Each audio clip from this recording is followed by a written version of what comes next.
Não é nem por força, nem por opressão, mas pelo amor. Então, é com calma, é com a visita. Você visita uma vez, 2 vezes, 3 vezes.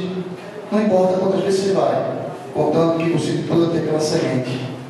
Um planta, outro rega e Deus dá o crescimento. Deus dá o crescimento. Amém. E maturidade espiritual, para que nós não sejamos meninos quando nós chegarmos naquele lugar. Não é? Não ficar pulando, não ficar sapateando, não ficar. Porque lá dentro, em cada instituição, nós temos, existem leis que nós temos que cumprir, regulamentos, normas. Não é? E no final de tudo, eu vou mostrar para vocês as leis que nós podemos, que regem, que nós podemos visitar.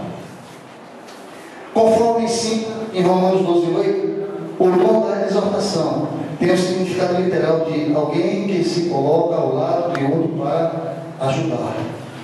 Então, como você está lá, ajudando, é até engraçado, irmãos, quando você chega junto do paciente e você fala assim, eu vou falar com ele agora. Mas ele vai te dar uma estratégia e você vai quebrar aquele jeito. Aí você vai dar uma palavra de amor, de carinho para aquela pessoa. E aí vai começar a conhecer Jesus. Pelo menos você tirar aquela forma de dizer assim, Deus me colocou aqui, Deus não coloca ninguém ali, irmãos. Nós aqui vamos para ele, ele só permite.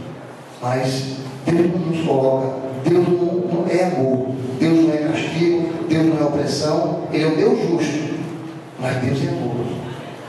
Quem é o pai que não ama seu filho? Quem é o pai que não quer ter o seu filho na melhor condição, na melhor forma? O próprio Deus quer, o nosso Deus quer, basta que nós aceitemos o que Ele quer. O problema são os filhos. Eu tenho um filho, eu sei o que é isso. O pai quer o melhor, mas o filho não quer, sou ele que ser o soberbo. E quando nós somos soberbos de Deus, o que é que acontece? Ele permite, né? É permissão dele. Então visitar é uma missão de consolação da fé em Cristo, ensinando-se a guardar todas as coisas. O Ministério de Visitação exige a utilização adequada de recursos e talentos que auxiliem as pessoas visitadas a se fortalecer e crescer na fé, com genuíno leite espiritual. Forma